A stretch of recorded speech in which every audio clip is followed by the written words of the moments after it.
lui-même. Donc, si les gens veulent se réconcilier, il n'y a pas de problème. Mais ce n'est pas avec nous.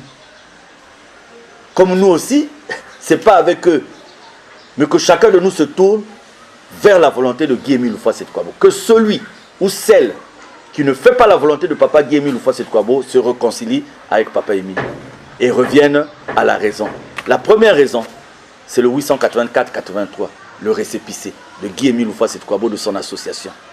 Donc, la première réconciliation part de là. La deuxième réconciliation, c'est sur la divinité de Guy-Émile Houphouët-Boigny, qui dit de sa propre bouche qu'il régnera d'éternité en éternité, qu'il continuera à diriger son association d'éternité en éternité, et que même s'il arrivait à mourir, eh ben, Dieu lui donnerait un corps de gloire. C'est se réconcilier avec cet enseignement.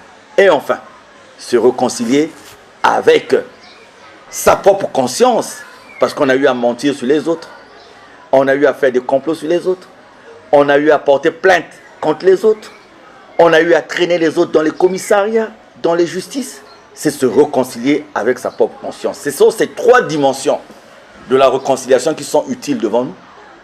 La réconciliation devant Guy-Émile Houphouët-Boigny et son association de 884-83.